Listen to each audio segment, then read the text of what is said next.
Welcome to my new blog. প্রথমেই ক্ষমা চেয়ে নিচ্ছি, দার্জিলিং ব্লগের পার্ট 3 ব্লগটা এত দেরি করে দেওয়ার জন্য।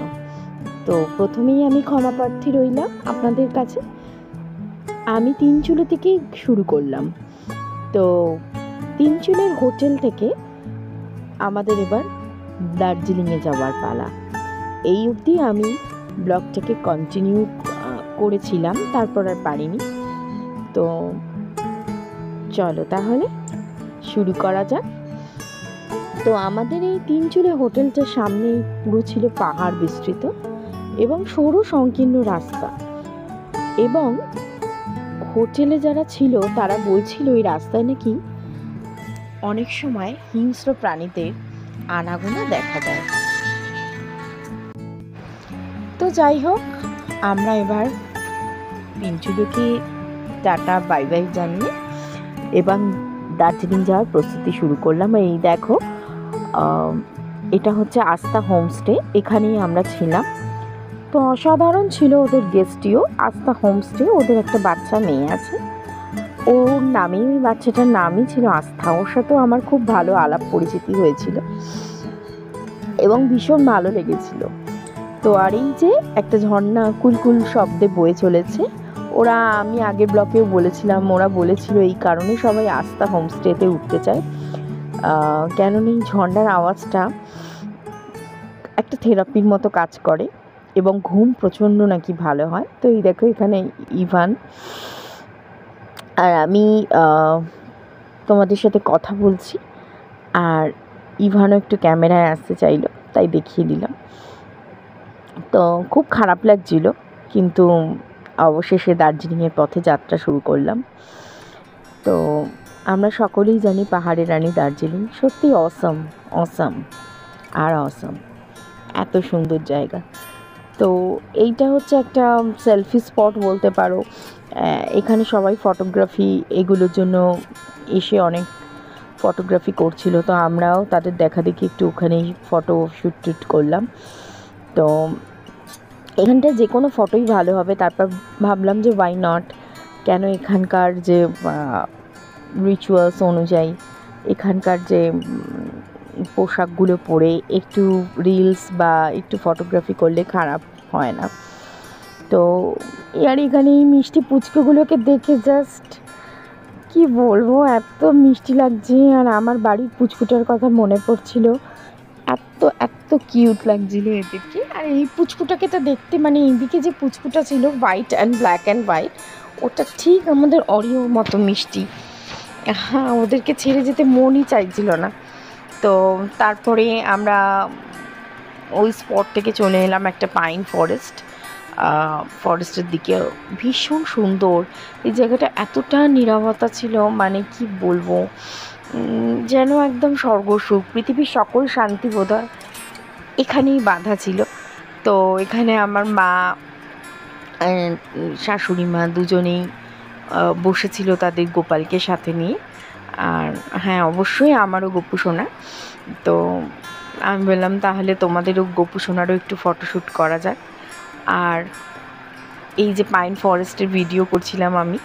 তো আর এই যে ছোট্ট ছোট্ট দুইটা গপু সোনা, অনেক অনেক ভালোবাসা তোমাদের জন্য। তো ওদের একটু ভিডিওগ্রাফি করে নিলাম। আবার কবে সোনা দুটোকে নিয়ে আসতে পারবো জানি না, বাট ওদেরও একটু ভিডিওগ্রাফি করে নিলাম, ফটোগ্রাফি করে নিলাম। খুব কিউট দুজন, এদের দুজনের জন্য অন্তত একটু কমেন্ট দিও সবাই। তারপরে আমরা এই পাইন ফরেস্ট এবং দিগন্ত বিস্তৃত পাহাড় রাশি পেরিয়ে চললাম পাহাড়ের দিকে, আমাদের গন্তব্যের দিকে। সত্যি মানে এত সুন্দর প্রাকৃতিক সৌন্দর্য, মানে আমাদের ওয়েস্ট বেঙ্গলেই মাঝে মধ্যে খুব অবাক লাগে। অবশেষে প্রাকৃতিক সৌন্দর্য পেরিয়ে ঘুম রেল স্টেশনে এসে পৌঁছালাম। হ্যাঁ, এটাও অবশ্যই সুন্দর, শৈল শহর দার্জিলিং। সাধে কি বলা হয় পাহাড়ের রানী, বুঝলাম এসে দার্জিলিং সত্যি তুমি পাহাড়ের রানী। তো আর এই যে আমার ফার্স্ট টাইম, জানি না এটা দেখে হয়তো অনেকেই হাসবে, আমিও একদম ছোট্ট বাচ্চা হয়ে গেছিলাম ইভানের মতো। তো আমি গাড়ি দাঁড় করিয়ে বললাম না, ফার্স্ট টাইম বাষ্পচালিত যে টয় ট্রেন, আমি ওটা দেখবো, মানে স্টিম ইঞ্জিনে যে টয় ট্রেন। আর আমার এক্সাইটমেন্টটা যদি আমি ক্যামেরাবন্দি করতাম তাহলে তোমরাও হয়তো দেখতে পেতে। আর এই বিকেলবেলায় তো আমার এক দাদাভাই ছিল, মানে আমার হাজব্যান্ডের দাদাভাই, তো ওর অনুরোধে আমাকে এই মেলাটাতে যেতে হয়েছিল। না সত্যি বিফল হয়নি। দার্জিলিং মেলা এটা নাকি সবসময় থাকে না, but I am lucky to visit this place. তো যাই হোক, নিজেকে লাকি মনে করে এটা গেলাম। আর এই মেলায় নাকি মোমো দারুণ বিখ্যাত, পুরো সমগ্র দার্জিলিং জেলারই মোমোটা দারুণ বিখ্যাত, কিন্তু এই মেলাটাও অসাম ছিল মোমোটা। আর পরের দিনকার এই যে এইটা আমি আগের দিনই করেছিলাম, বাট এটা আমার পরে কোনোভাবে হয়ে গেছে। তো আমি আমার এক বন্ধু এখানে একটু ভিডিও শ্যুট করেছিলাম, একটু রিলস বানিয়েছিলাম, এটাতে তোমরা বেশ অনেকগুলো ভিউ দিয়েছো। আর thank you so much, thank you for thank you. তো এখানে ইভানও হিল বয়েস সেজেছিল, আমরাও একটু হিলস গার্লস সেজে একটুখানি জাস্ট পারি তো না, একটু অভিনয় করে দেখছিলাম।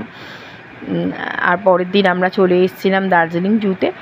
তো বলা বাহুল্য আমি এটা বলবো যে দার্জিলিং জু নো ডাউট ভীষণ ভালো, এবং ওখানকার যে রুলসগুলো দেখছিলাম, যে সাইলেন্ট কোটেশনটা লিখে সবার কাছে কাছে নিয়ে গিয়ে দেখানো হচ্ছে যে সবাই সাইলেন্ট থাকো, ওদেরকে ওদের মতো থাকতে দাও, এটা আমার খুব ভালো লেগেছে।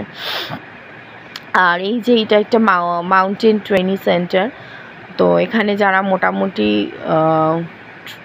ট্রেক করে আমার মনে হয় এটা তাদের বা বেশি হেল্পফুল হবে। তো ওটা চিড়িয়াখানার গায়ে লাগোয়াই ছিল ট্রেকিং সেন্টারটা, ওটা ট্রেনিং সেন্টার বলা যেতে পারে। তো খুব ভালো লেগেছিলো, ওখানেও গিয়ে অনেক কিছু জানতে পেরেছি। যে আর এই যে বাঘ মামা একদম সামনে থেকে ভীষণ ভীষণ ভাল লাগছিলো, ভয় লাগছিলো, সব কিছু মিলিয়ে একটা আলাদা অনুভূতি হয়েছিল। আর এখানে রেড পান্ডা দেখে ভীষণ উচ্ছ্বসিত হয়ে গেছিলাম আমরা, বিশেষ করে ইভান। তো যদিও আমার বাড়িতেই পান্ডা আছে, মানে আমার অরিও আছে, অরিও একটা পান্ডার মতনই। তো পরের দিন একটু বিকেল হতে আমরা কেভিন টিয়ার্সে এলাম, এটাও ওই দাদার অনুরোধেই এসেছিলাম। বললো যে দার্জিলিংয়ে এসে কেভিন টিয়ার্সে যাবি না, গ্রিনারিতে যাবি না, এই কেমন কথা। তো আমরা একদম রুফটপে চলে গেছিলাম, ওখানে বসে আমরা খেয়েছিলাম কফি, সত্যি অনবদ্য ছিল কফির টেস্টটা। আর এখানে দেখো সত্যজিৎ রায়ের কিছু বিখ্যাত সিনেমা শ্যুটিং হয়েছিল। আর এইটা হচ্ছে আমাদের হোটেল রাকখাং। আমি হয়তো প্রোনাউন্সিয়েশনে কিছু গন্ডগোল করতে পারি, রাকখাং বা রাকখাং। তো হোটেলটার গেস্টিওর ভীষণ ভালো ছিল, আর যে আর কি ম্যানেজার ছিল সেও বাঙালি ছিল, সুতরাং আমাদের কমিউনিকেশনে কোনো রকমভাবে অসুবিধা হয়নি। তো এইখানে আমি ভিডিও করছিলাম, আর ছোট্ট একটা রুম ট্যুর দিয়ে দিচ্ছি তোমাদেরকে। এই যেখানে একটা বেড ছিল, সোফা সাইড টেবিল, কেটল, সব কিছুর ব্যবস্থা ছিল, মানে চা কফি সব কিছু দেওয়া ছিল। আর এটা bathroom, not need to necessary to show bathroom, but আমি একটু দেখিয়েই দিলাম। তোমরা যারা আসবে বাথরুমটাও তো অবশ্যই দেখবে, বিশেষ করে আমি যেখানেই যাই বাথরুম দেখি আগে, যে পরিষ্কার কিনা কি অপরিষ্কার কিনা, কারণ বাথরুম তো জানোই হাইজিন। তো এখানেও আর একটা গ্লিম্পস তোমাদের সাথে চুপ করে শেয়ার করলাম, কোনো কথা না বলে, জাস্ট ওয়াচ ইট।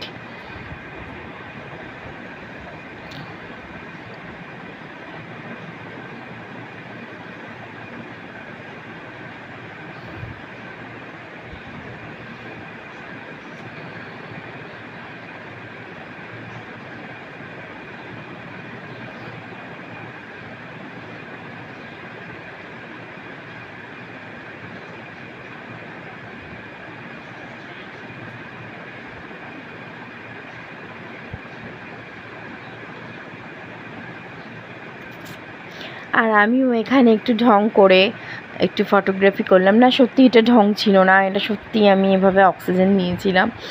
এত স্ট্রেস মনে হচ্ছিল, সত্যি কোনো কিচ্ছু করার দরকার নেই, কোনো যোগা করার দরকার নেই, কিচ্ছু না।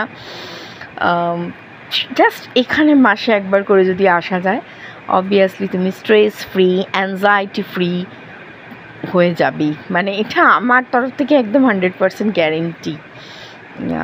তো আর কি বলবো, হয়তো হাসাচ্ছি তোমাদের। তো যাই হোক, স্ট্রেস ফ্রি, অ্যাংজাইটি ফ্রি এখানে এলে হবেই, কারণ এখানে সাথে বোধহয় সরাসরি ঈশ্বরের যোগাযোগ আছে এই জায়গার সাথে, কেন জানি না, আমার মনে হচ্ছে সরাসরি একদম ঈশ্বরের যোগাযোগ আছে। নাহলে এত স্ট্রেস নিয়েও যারা যায় তাদের মন এক পলকে কী করে এতটা স্ট্রেস ফ্রি হয়ে যায়, তোমরাই বলো। আমি কিছু ভুল বলছি কি না, ভুল বললে অবশ্যই কমেন্টে সূত্রে দিও যে হ্যাঁ ভুল বলেছি। তো এখানে আমরা ভীষণ ভীষণ ভীষণ এনজয় করছিলাম। আর এই যে ইভানকে দেখো, হাত তুলে ও কী করতে চাইছিল, কী পোজ দিয়ে ফটো তুলতে চাইছিল জানি না, কিন্তু মন আমাদের ভীষণ খারাপ হচ্ছিল, কারণ এবার আমরা মিরিক লেকের দিকে যাচ্ছি। আর মিরিক লেক মানেই আমাদের জার্নি শেষ, আর কিছু বলার নেই। তোমরা সবাই সুস্থ থেকো।